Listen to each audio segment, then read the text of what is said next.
Hi everybody, welcome to my video. I know we have a late start. It's supposed to start at 7 o'clock today, but we were at the church and we were trying to get back from 610 all the way to the north side of Houston. And of course, they have the freeways down to one lane. Of course they do. Why wouldn't they? But we were actually at the church testing some new equipment, so that's very exciting. So our videos will be getting fancier and fancier, but we have to get ourselves together for our church service tomorrow. That will be online at the church. So we decided to just come on home and I'll do my video from home, which was the plan from the beginning. But thank you everybody for joining me. This is my video that I'm talking about how to survive COVID at home, surviving COVID-19 at home. And we're gonna jump right into it. Please share the video, rewatch it, share it out to everybody. And the reason why I'm doing this video is I was awakened one night and I just could not go to sleep, and the Lord dropped into my spirit that this is a video that's necessary, it's needed, it's something that you need to do. And He literally gave me the outline for what I'll be speaking on tonight. And so I'm just being obedient and making sure that I get the information out there of how we healed at home. The first thing I want to talk about is, let me share this video really quick. Have it here. I see everybody that's on here. I'm gonna pull it up on here too because it's a little bit closer to me and I can see any comments or anything like that. Any questions you have or anything like that you want to ask me, please put them in the comment section and I will answer. I'm typing in here, welcome. All right, excellent. So, many of you may or may not know, Pastor Chris and I went and got tested and found out that we had the coronavirus, COVID-19, as they say, to our shocking surprise. Not really shocking surprise because I had already gotten sick. But before we get into all of that, I want to just talk to you a little bit about how we moved during this whole quarantine season. So we saw everything coming down the pipeline. We were one of the first to organizations to close our doors before the churches were even ordered to close. So we closed our church. I am a salon owner, Runway Salon. I closed the salon down and we did the mandatory quarantine at home. So we were at home, and because Pastor Chris has some pre-existing conditions like asthma, and his allergies are really worse than anybody's in the house. He struggles with allergies and asthma. Then we decided as a family that I would be the one to go out because I didn't have any pre-existing conditions. So I was the one that did all of the grocery shopping, all of any small errands. I mean, really there wasn't anything open but the grocery stores and maybe gas stations. But I did the grocery store run, and when I went to the grocery store, it was very few because we would do a big haul. You know, we would get everything that we needed to keep us in the house for weeks at a time. Yet I was still the one. Never left the house. We have a new fur baby that we are training, and now we've been away. So everybody say hi to Rocket. Hi Rocket, say hi. And so we're in the middle of training him, and so you hear him, he's getting excited. Here you go. So we what was I saying? Okay, we closed the church and we quarantined at home, and I was out getting, I would be the one, the designated person to go out and get the groceries because Pastor Chris had pre-existing conditions, and we just figured, I'm the one. I was it. But when I went out during the quarantine, I always wore a mask. I always had my hand sanitizer. I was very careful. Wash the basket down before and after, hand sanitizer. I had wipes. You name it, I had it. When we had things delivered, packages delivered to the house, we wipe those down. We have Clorox wipes, and we'll wipe those packages down. And here we go right here, disinfectant wipes. These are our friends, disinfectant wipes. And this is another reason why I wanted to do it at home, because I'm going to show you and show and tell. This is show and tell about everything that we used around our home. But for our packages that came to the house and all that, we took very, very good care. And we also, again, like I said, we closed the church down, and we kept our social distance. We didn't visit anyone's house. Every now and then we would go by my parents' home, but other than that, to check on them, make sure they had things. And when we went to visit my parents, we had on masks and we kept our social distance, because we didn't want, them to be affected by this very crazy virus. So I said all that to say that this is something that we took very seriously from the very beginning. And then the world opened up. And even when the world opened up, we decided to our church is still closed. We haven't opened the doors to our church, other than, you can catch us online. But as far as having our congregants come in and do all that, we still haven't done that. So when the world began to open up again, and because I'm a hairstylist, I had clients that were like begging me, because this has been a long time in quarantine, to do their hair. So I opened the salon. I actually opened the salon about a week and a half to 2 weeks after we were allowed to open. So they said, okay, this is the date you can open. And I didn't open until like almost 2 weeks later.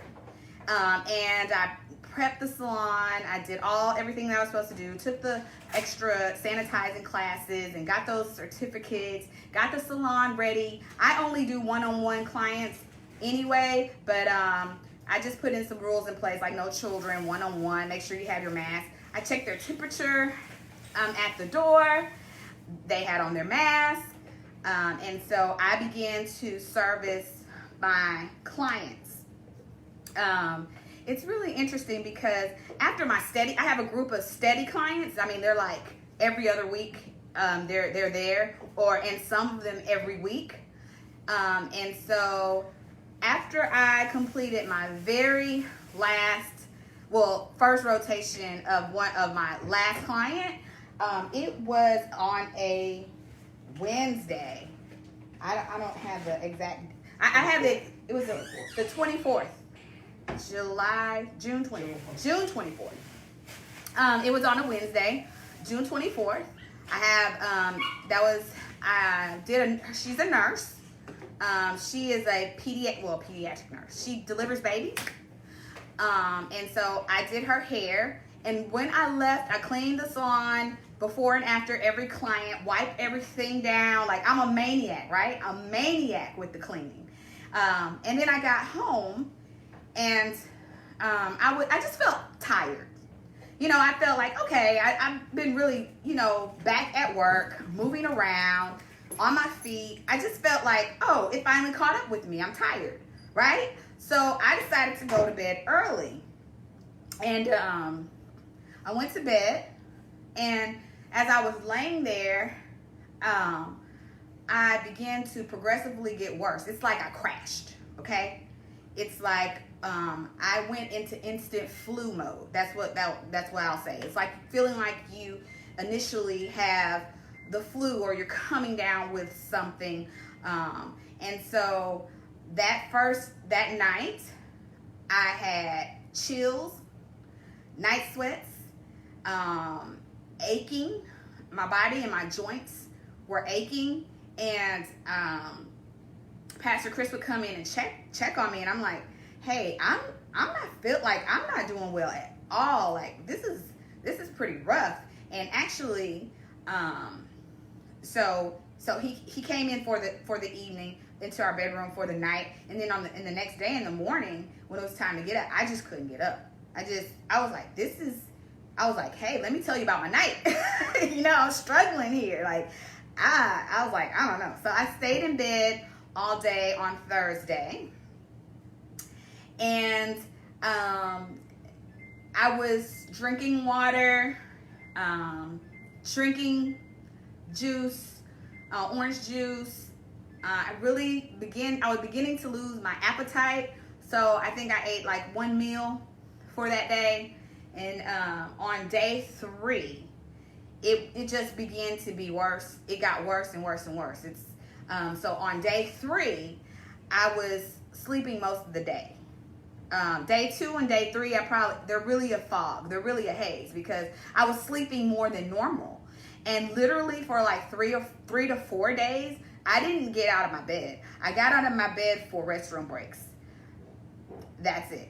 And on day 3, something clicked in my head, and I was like, you know what? This is not the regular flu, and I'm not sure, what it is. I did not think that I had the virus because of my symptoms. So at this time, my symptoms were chills, night sweats. I wouldn't even count my cough. It was very sporadic, like just like a little tickle. No sore throat, no major coughing, just like a cough here or there, like you would have if you were just beginning to feel like you had some type of allergy or sinus infection, like that. I felt feverish, but I didn't know my temperature because we have digital thermometers that we ordered during the pandemic, and I took them to the church because we were beginning to also prep the church for whenever we do open up. So we had ordered a couple of digital thermometers, and we just didn't have one in the house. So actually Pastor Zig and my good friend Pastor Tony, they sent one over for me during this time because I couldn't even, we couldn't, at this point we're like, we better not move around, right? So we had things begin to be delivered to our house. There was no more going out for anybody in the house. We decided that we were going to do a family quarantine because we didn't know what I had. So they brought me a thermometer, and once the thermometer got here on about day 5, we began to check my temperature. And it's interesting because when we first checked my temperature, it was normal. And then I was like, you know what, I just don't feel good. And fevers sometimes creep up on you at night.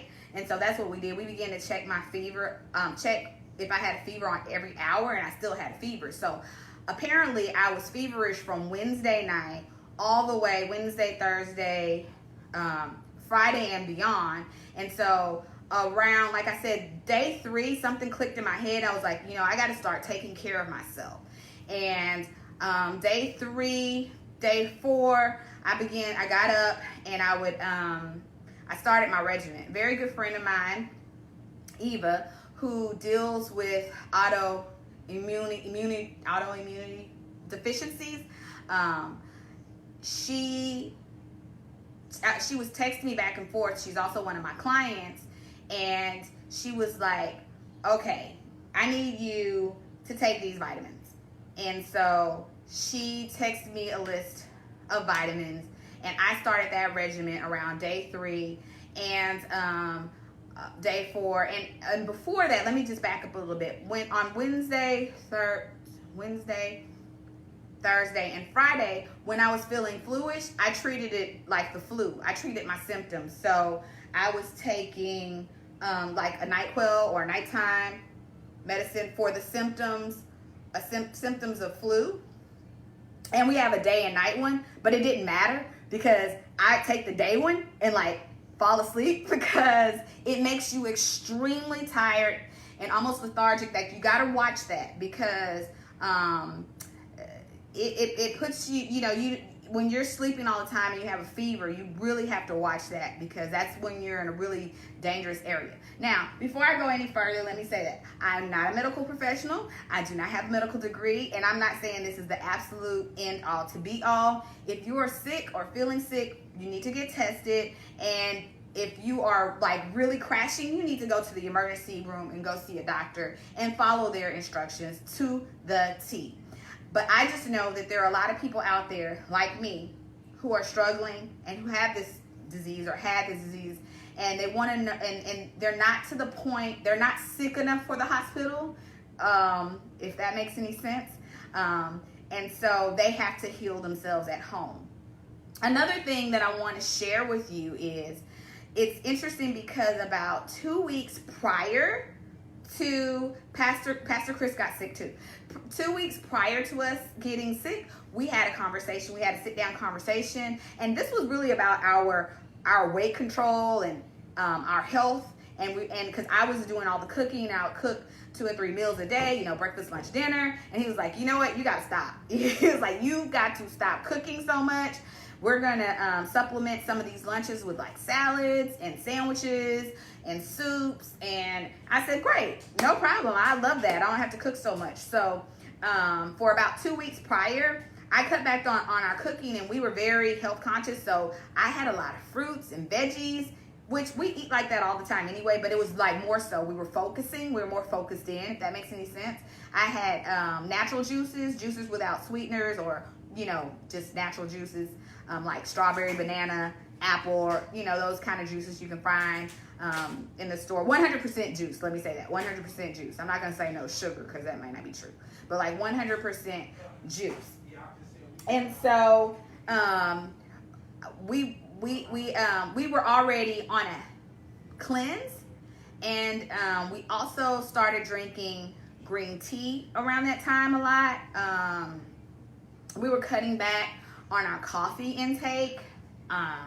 We were out walking the neighborhood a couple of times a week. And so we started taking emergency. This is 2 weeks before I knew I had any sickness, but 2 weeks we start taking these emergency. These are really great. They come in different flavors. Orange, this one is raspberry. Okay, it has 1,000 milligrams of vitamin C in it. And the reason why we started taking this is because I am a CNN fanatic, a news fanatic, and I've been following a lot about the virus, and I was listening to how people were recovering and listening to doctors. And one of the things that we needed to do was build our immune system, because we know the virus is out there, right? So this was our attempt at not getting sick and beginning to build our immune system. But hindsight is 2020, because I believe because we began to build our immune system before we got sick, we were not as sick as others that struggle with this disease. Okay? So we started taking this before we got sick. And anyway, I was sick for about 3 or 4 days, so I was just treating the symptoms as if I had the flu. I was taking, like I said, nighttime medicine, cold medicine at night. I believe one night I had thorough flu. I was taking Advil as a fever reducer. And now, there is a rumor about taking Advil while you have COVID, saying that it makes your symptoms worse. And so, of course, we were getting all this advice about what we should do and what we shouldn't do. And so we also purchased some Tylenol. I'm an avid girl. We also purchased some Tylenol. Now, for us, the Tylenol did not work. We even upped our dosage. It would cut our fever just slightly, but the Advil worked. And for us, it didn't do anything different but stop us from having a fever. It didn't make it worse. That's our experience. It did not, the ibuprofen did not make it work. I really think that may have been a rumor started by Tylenol against Advil, so you can buy Tylenol. I don't know. But whatever fever reducer of your choice, use that. Whatever works for you, use that. If you use something and it's not working, or you feel like it's making you worse, stop using it. So Eva sent me a list of vitamins to get.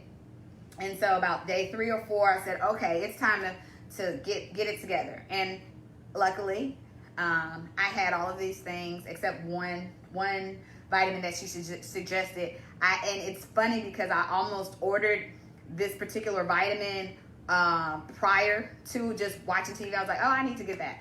And I something told me to order it. The Holy Spirit told me to order it, and I didn't listen. So the first thing she told me to get, which I did have, is the vitamin D3. Vitamin D. Okay. So she told me to get vitamin D. vitamin C. And these are the chewable vitamin C's. I'll tell you something else that I learned about vitamin C a couple of years ago with one of my kids, one of the girls. And the other one, which I did not have, is zinc. See that? Okay. I don't know who's calling me. All right. So, vitamin D. Okay, as you know, or may not know, we get vitamin D from the sun. And it helps it helps support your immune system. It also supports your teeth, your muscles, and your immune health. Okay, vitamin D. Now, vitamin D is a supplement that you don't have to stay on all the time. We're in Texas, we're Texans. If you get outdoors a lot, you don't necessarily have to supplement vitamin D, but it's a good immunity booster, okay? So, when you're taking vitamin D, you have to stay out of the sun. Let me say that again. When you're taking vitamin D, you have to stay out of the sun, okay? And you see that it's in a dark bottle because you got to keep it, sealed in the dark bottle, one of those things. And so every day I begin to take the vitamin D and the vitamin C. Now, the vitamin C are chewables, and it says like one a day. But when you're sick, you can take more than one of vitamin C a day. And I learned this from a nurse practitioner. My daughter had strep throat. And so we'd take the vitamin C, and she said, stuff your mouth with as many tablets as you can. So this is good for like anything like a sore throat or strep throat, any throat irritations. You stuff them in your mouth, and okay, I don't mean to sound gross, but you let your saliva build up and you swallow it so it can coat your throat with the vitamin C. Vitamin C. Now, for the me just boosting my immune system, in the beginning, I would take maybe 3 a day, and not at the same time. I would take them as I would get up, drink water. I'd take them. You could suck on them or chew them, but you want to boost your immunity, you got to have vitamin C. Okay?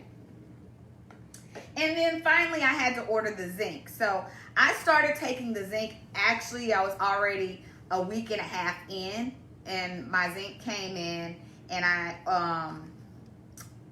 just love it. Let me tell you the purpose of the zinc. The zinc cuts down your healing time. So it doesn't stop you from getting it.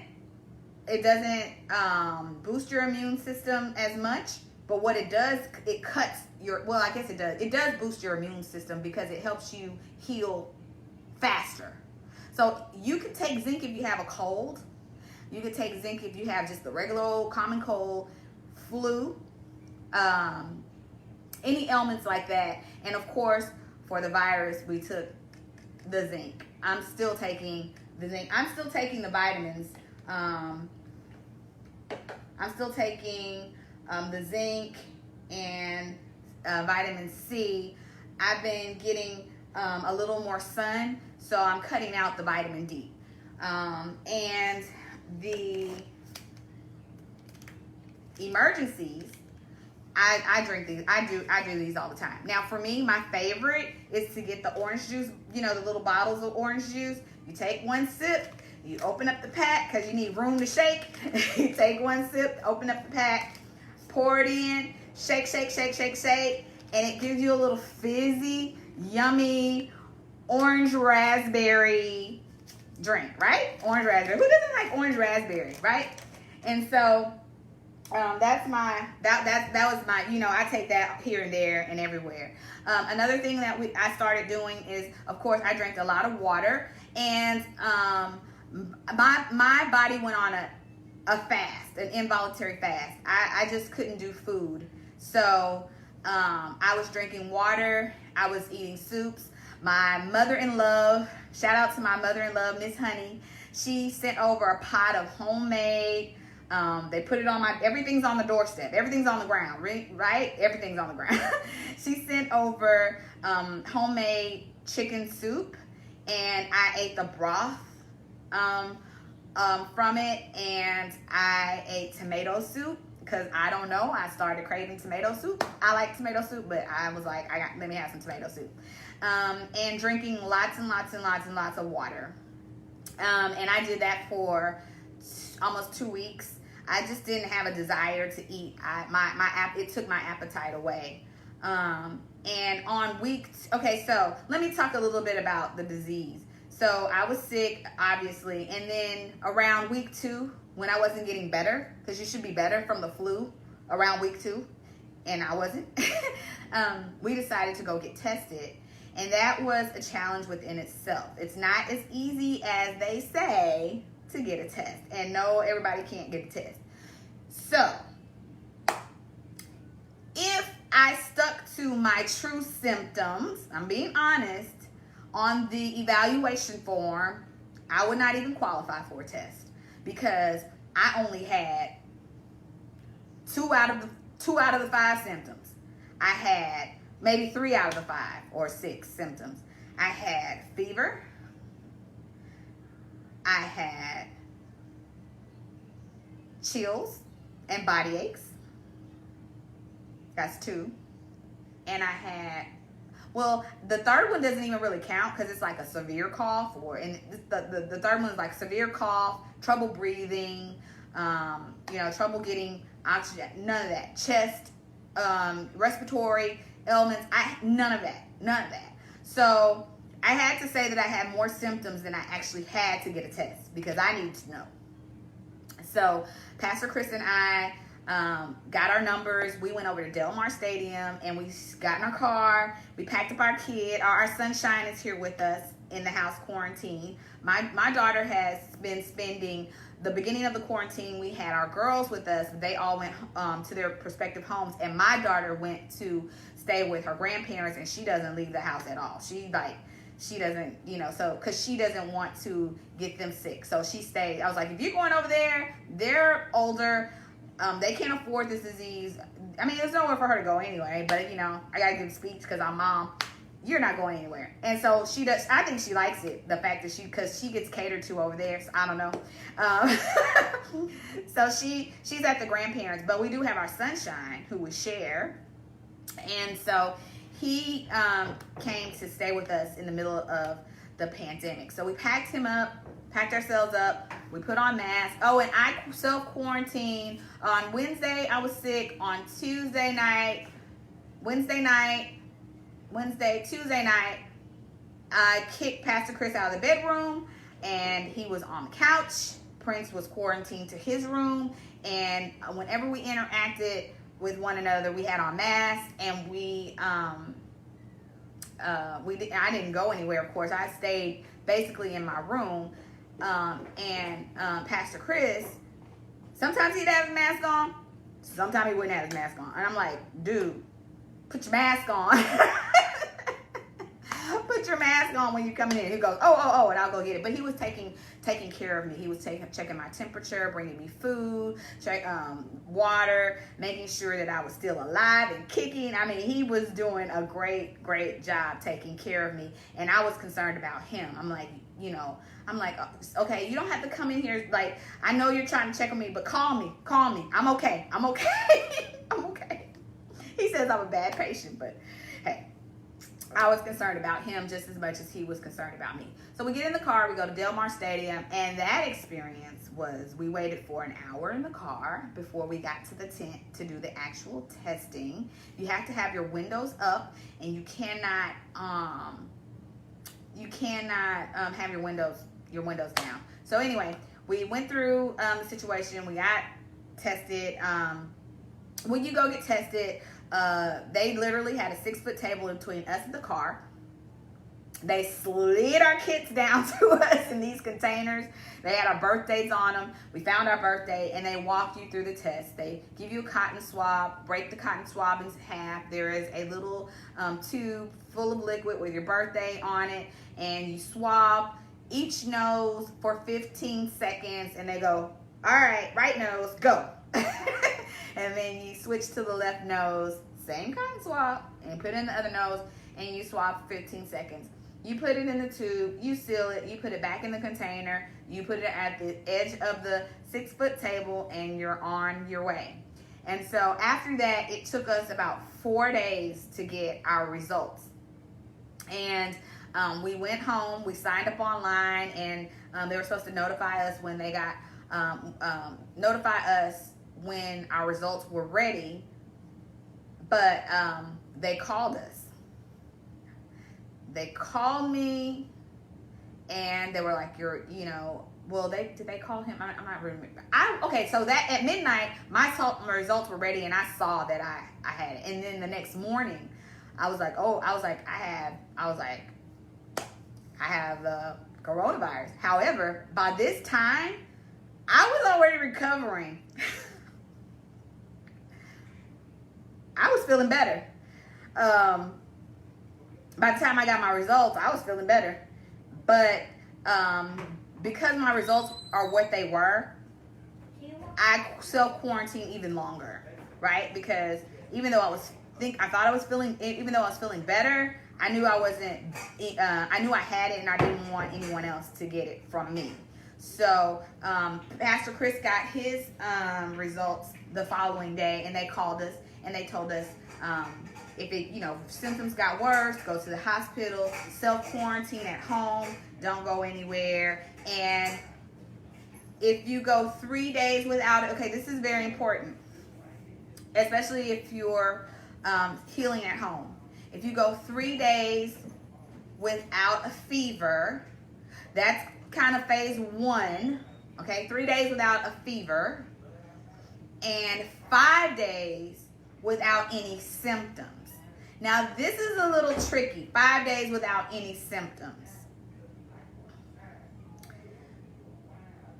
I'm proud to report that Pastor Chris and I have gone those days and way beyond 5 days without any symptoms. However, the fatigue is still there. It makes you tired in a way that I really can't understand. I don't feel the same as I did before I got it. I get tired very easily. I don't have the same energy level, and we're very active. Like, we're outside, walking around the house. We're doing stuff. We're moving. We're movers and shakers. We're moving, and it's like, one day Pastor Chris walked out to the edge of the driveway and walked back, and he was like, I felt like I just ran 5 miles. So it makes you extremely fatigued and tired. I also had delirium. Yeah. Hallucinations. Yes. I saw my grandmother, who has passed away for many, many years. I was in my childhood home, and I was coming out with this big bunch of dried flowers in a big ball like this, and I was holding them like this. And I was coming out from the back of my childhood room into the living room, and my mom comes out, and she's dressed to the nines in her church lady hat, she doesn't even wear hats like that, but she was dressed to the nines, and I was like bringing the flowers to my mom, and then my grandmother comes into the room, and she starts talking to me, and I'm just like, here you go. There you go. And I turned around and I went the other way. And that's the day I knew that I had the virus. I was like, oh, okay, I have the coronavirus. And this is before I got tested. So just wanted to share that. That was my you got it, because she was talking to me and she was telling me. And so I was like, all right, let me go back the other way and start healing this thing, right? And so it makes you lethargic, delirious. Pastor Chris says, wait a minute, my brain is not working. It's like, So I don't know how long we'll be dealing with that. But we do have our good days and our bad days. This is what they call it, the yo-yo disease, and it's true. I was healing, and one day I felt really good. I mean, like, I walked from the bedroom to my office, and I sat at the desk for a couple of hours, and I didn't, I scrolled the internet, and I was, working on a few projects, sitting down, y'all. Not cleaning the kitchen, not washing clothes, not walking around, sitting. Using my brain, working at the computer, sitting for hours.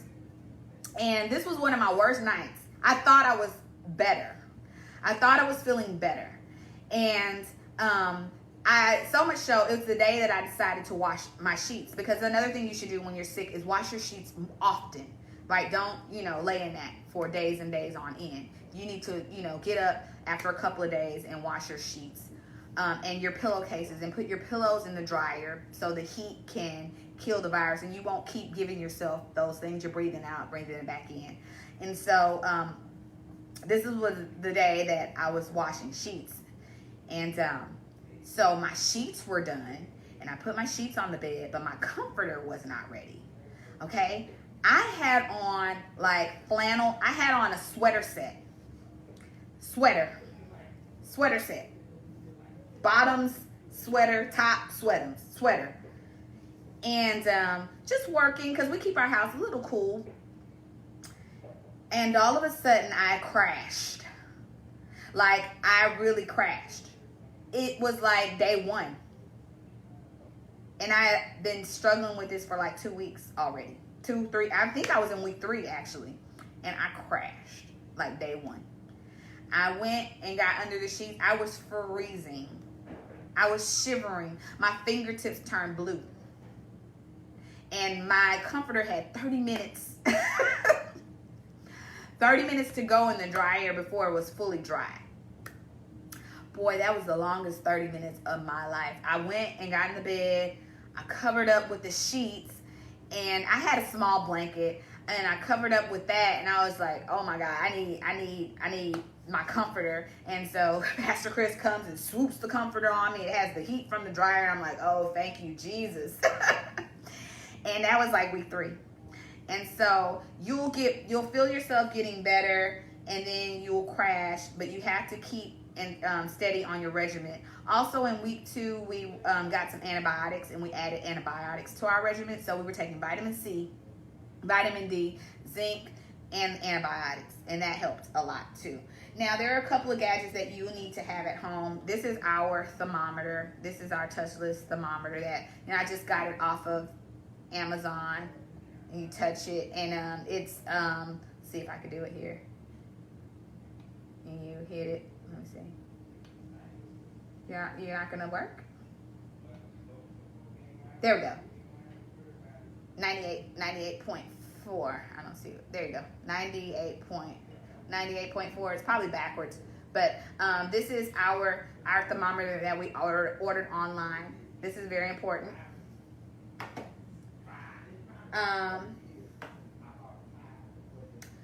This little gadget, let's see. There we go. This checks your oxygen levels. Let me turn it on.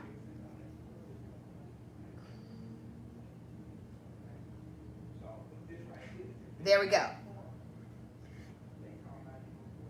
There we go. So, if your oxygen levels drop below 90, mine were at, I think this was 90, 99 or something. If it's below, I think it's 90. I'll have to check on that. And I'll check on it. I'll put it in the notes. But if it's below a certain number, 90, that means that you need oxygen. And so one of the things that this disease does is people have trouble breathing, and that's why they're putting them on respirators, because it makes your lung capacity kind of swell up. It gets inflamed. So most diseases are mucus based, and you want to get the mucus out of your body. So the water that we were drinking, we drink alkaline water. We don't drink anything but alkaline water. If you set up an alkaline-based body, it will help set up an environment for your body to build your immune system to fight diseases. Okay, so spring water. It could be any kind. We drink Ozarka. I mean, anything that spring water we'll drink, because it has a high pH. So I think it's higher than 9. So we drink spring water. to set up an alkaline-based body. Another thing that I drank a lot was green teas. You can eat any kind, just green teas, lemon and honey. Sometimes we have lemon, sometimes we don't. Sometimes we add lemon, sometimes we don't. And this is another tea that we use. It's Alkaline Valley. It's 100% alkaline and organic. And this one, it says boost your spirits, clears your minds, good for your body, helps you maintain an alkaline balance and well-being. And we steep our tea, pour hot water over it, our tea bags, and we steep it. You can use a saucer plate, just put a plate over it and let it steep so that all of the teas can really brew properly. That's important. And we added, like I said, a lemon to it. And this elderberry tea is good, especially when you're building your immune system and when you're not feeling well. So we drank water. I drank water, green teas. We were taking our vitamins. Every now and then we would have our emergency, and we had our trusty thermometer, and I think it's a pedometer. I don't know what it's called. But this checks your oxygen levels. If your oxygen levels drop below 90, I believe, you need to go get professional help. You'll kind of know you're not getting enough oxygen, so you need to combat that. This is our blood pressure cuff, which actually goes around the wrist. Our 90 B Care Plus Oxygen 92 or below. Respiratory. Okay, Eva put it in here. See, Eva knows. Be careful of plus oxygen 92% or below. Right. 92% or below. That means you have respiratory issues, or respiratory issues are 95% or below. Thank you, Eva. Okay, it's in the comments. It's right there. So that's the purpose of this. Also, another thing that you can do if you're having COVID and you're at home and you are having respiratory problems, we did not. You could do some exercises daily. You could take get you some balloons, and you blow the balloons up. You do 3 puffs to blow the whole balloon up. So you blow, blow, blow, blow, blow, blow, blow, stop. Take a deep breath. Blow, blow, blow, blow, blow, blow, blow, stop. Take another deep breath. Blow, blow, blow, blow, blow. And then you let the air out, and you do it again.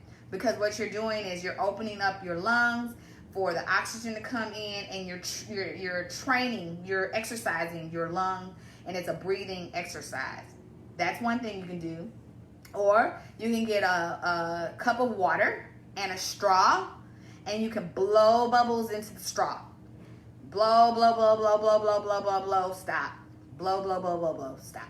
So you're blowing bubbles in the straw, and this helps you. And this reminds me, when I was a child, I had pneumonia, and I had to go into the hospital for it. And one of the things they would do is they would get the breathing apparatus, and we would blow into it, and it would lift up. You know, I think some people, when you have surgery, it's the same thing. They make you blow, and it, lift up. They make you, they're making you blow. So that's another thing you need to do, because it's a respiratory. It affects your respiratory system as well. This is our blood pressure cuff. It actually goes around our wrist. You turn it on. You lift your arm above your heart, and you relax. I'm not going to do this right now because you have to be quiet. You relax, and this will tighten up just like a cuff would on your arm, and it will read your blood pressure.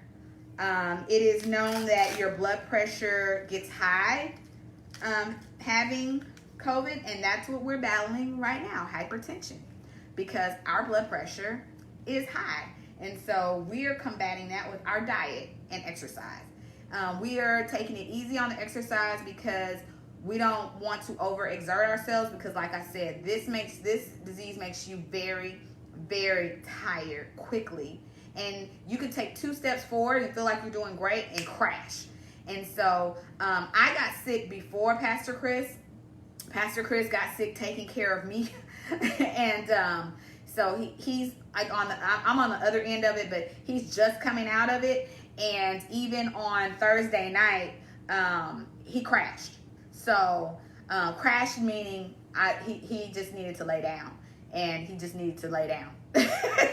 He wasn't feeling well, had a slight headache, and he just he crashed. So it does that. It makes you can get tired. It will hit you out of nowhere. And so it wants to keep you down. It really does. It wants to keep you down, but we're fighters, right? We're fighters, so we stay up. So I think I got all the medications, all of the equipment that I had, our drinks, our teas, our waters. Oh yeah, this is another thing that we did. And I do this often. I do this every now and then anyway. When you're talking about detoxing, another way to detox the body is through baths. You can take a vitamin C bath. You can get oranges, hot water, squeeze the orange juice in your tub, and cut the slices of orange and let them float in your water, and add Epsom salt. Now, we didn't do the vitamin C bath this time around, but we did use the Epsom salt. And we keep Epsom salt in our house. It is good for so many things. But when we were aching from this soothes the aching. The Epsom salt baths, woo, detoxing. You sit in there and you get out and you just feel lovely. And then because you're fighting this disease, the next day you have to do it again. It'll probably last you about a day and a half. But we did this periodically because we believe that we're going to flush all these, toxins out. So anything that's detox, anything that you could do to detox is great. But when you're detoxing, you also need to stay hydrated. Now, I have several nurses that are around me that I talked to during this time that all of them said hydration, stay hydrated. And so I was drinking water like a crazy person, and I'm not a good water drinker, but I became a good water drinker because I want to live, and so I became an excellent water drinker. Now let me tell you about so how did we get this? How did we contact tracing? Now right now it's almost impossible to do contact tracing because so many people are sick. Now we have some theories, and I'll share my theories with you, and they're just theories. I don't know. First we ran out our church to another church. They have services at 3:00, and they started back when the world started to open up for the first place, and we were like, nope. And so we would go in there and film our Sunday service, and then they would come in after us. Well, when they came in after us, nobody was wearing a mask. We would have our mask on, but they wouldn't have their mask on. And you have to remember, wearing your mask protects other people. They didn't have their mask on. So we had our mask on, and they're coming in, and we're running out. And again, I'm a sanitized, clean freak.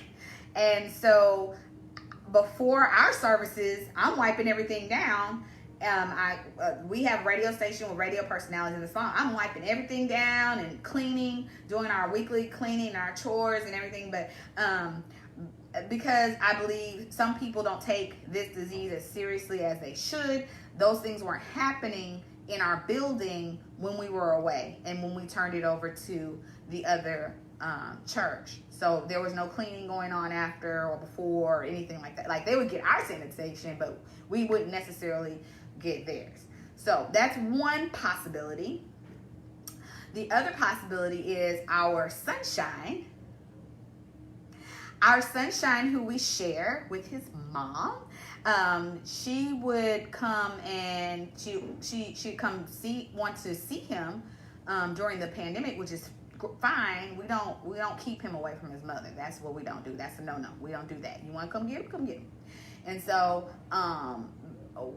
we don't necessarily know how he was moving about the world when he was away. And also some other family members wanted to see him who are here in Houston. He lives in Louisiana. And so when he comes to Houston, he has family members that want to see him that haven't seen him for a very long time. And so we let him go. And we very reluctantly, and we asked, hey, make sure he has his mask, and don't keep him around people. You can ask, but you don't really know. And his grandmother actually is a nurse, so we were very comfortable sending him with her. Then he has his aunt and his mom, so he's been out of the home. And while we were quarantined, nothing. So we believe that he was asymptomatic. And when we got sick, we treated him as if he was sick, which means we were giving him vitamins. Every now and then he would have like allergy symptoms, so we would treat that like with some cough syrup or something, like allergy medicine for children or whatever. Not consistently. We would literally give him something, and the next day he'd be good, like no runny nose or anything like that. The sneezing would stop and all of that. So he never got sick like we did. Never. We have been quarantined way past 14 days for sure. But like I said, I've been down since June 24th.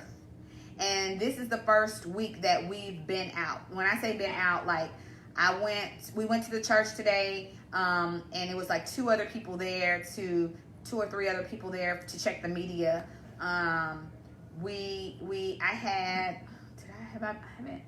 I walked in the grocery store and grabbed a few things. We've been ordering our groceries, so I really didn't need anything major. So like literally in the grocery store, out the grocery store.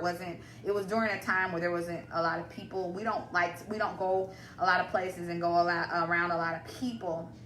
As of yet, we're keeping our social distance as always, because this disease is unpredictable. Nobody knows everything about this disease. We don't know if we built the antibodies up for it or not. We don't, and if we did, we don't know how long that lasts. And we got sick and we recovered, but we don't know if we can get sick again, like real soon, and it will be worse the next time because our immune system is already broken down a little bit and from fighting. So we are still keeping our social distance. We are still wearing our masks. We are washing our hands. We're staying home. We're not going out. We don't go to restaurants. We may order food. We order our groceries, and we order our entertainment. But we were doing that before. So I said all that to say we were very careful. But this disease is out there and it's everywhere. But we should not be reckless. We should not be reckless. We should be wearing our masks. We should be keeping our social distance. We should care about the people who are around us. We should care about the elderly and our loved ones and our families. People are dying. So we took this very seriously. When we got our diagnosis, we focused on that for a hot second. We was like, oh my Lord, okay.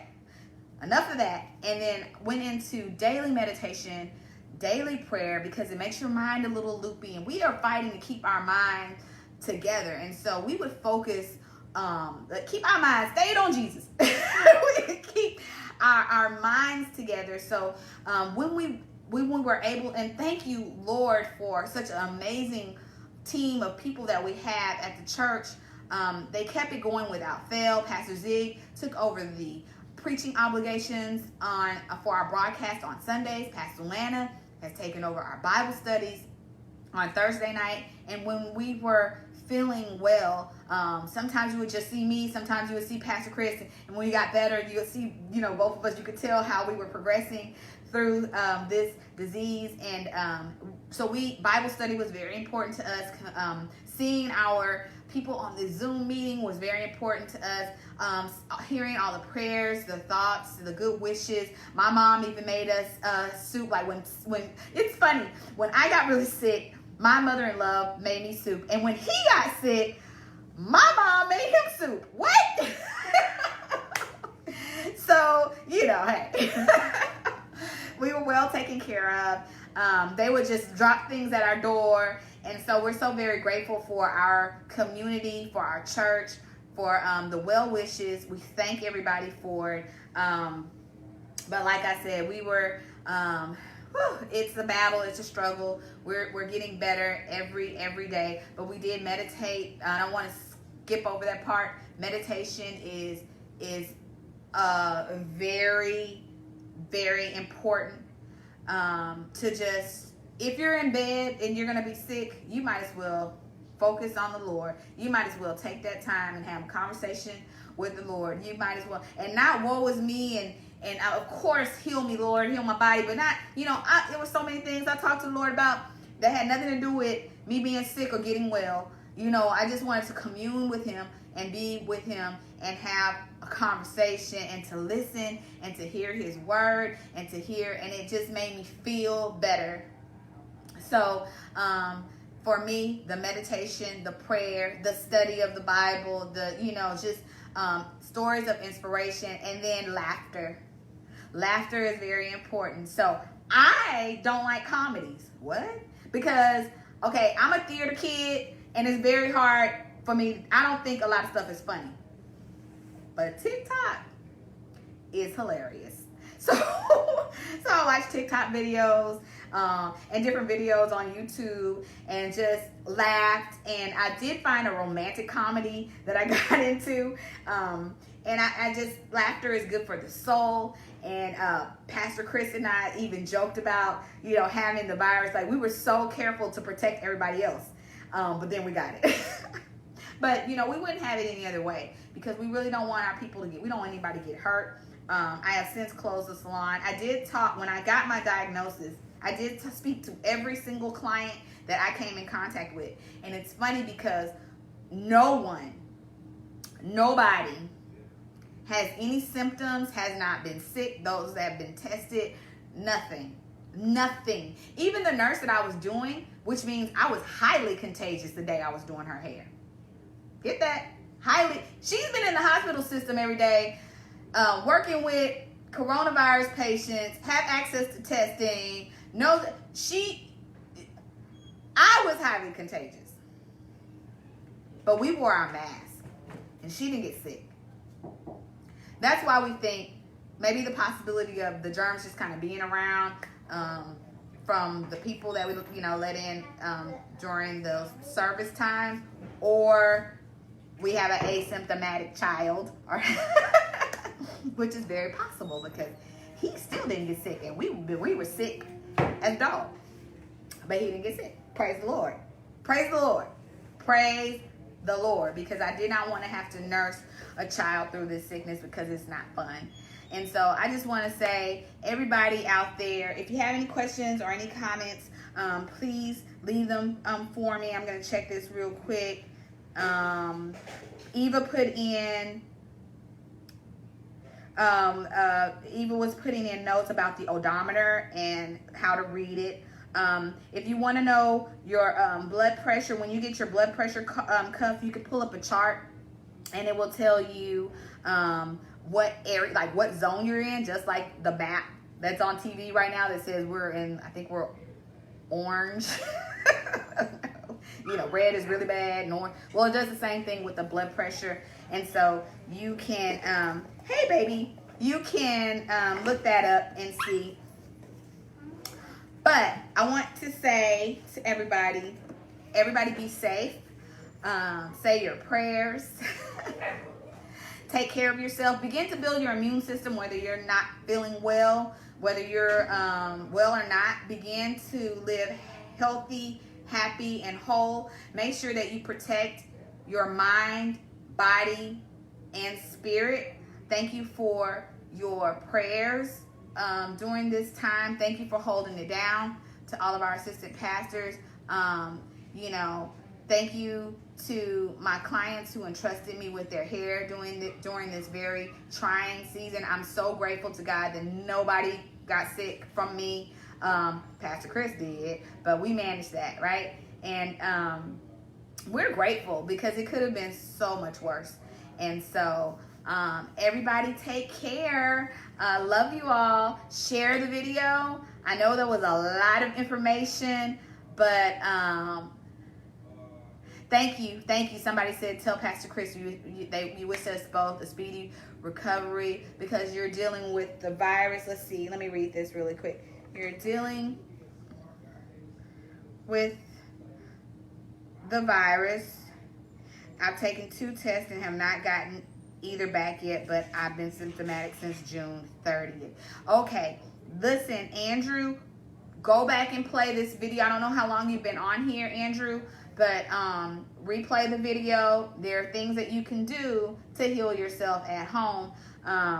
We're people of faith, right? And we believe in the power of prayer, and we believe in the power of the Holy Spirit, and we believe that He gives you tangible things to do in the natural. He channels it from the supernatural into the natural. We don't have to suffer. There are medications we can take. There are things that we can do to make ourselves healthy and whole again. Prayers going out to everybody who is dealing with this illness, or who is nursing someone with this illness, or who may even get it in the future. My prayers are over you to cover you in this season. This is a very crazy time. We're not opening the church anytime soon. So if you would like to join us online, we'll be online tomorrow at 11:30 a.m. on Facebook Live, or you can catch us for our interactive Bible study, which is on Thursday night at 7 o'clock p.m. And last but certainly, so the salon is closed, but you know, Pastor Chris and I always have things going on. Last but certainly not least, I'll be doing another video. Please be looking out for the flyer, and this will be a fun video. This will be about something I've gotten into, which is African waist beads or waist beads. So I made some waist beads, and I will go in. See those? Aren't they pretty? I have a website called iamthedream.shop, and I will be showing you my waist beads the next time I do a video, and also teaching you how to measure yourself for waist beads and talking about the uses of waist beads, whether you're doing for fashion, weight control, or weight loss. I'll be talking about how they're used and a little bit of history around them. So thanks everybody for joining us, joining me. Thank you so much. I love you guys. Please share the video. Hope it has been helpful information for you. Love you. Bye.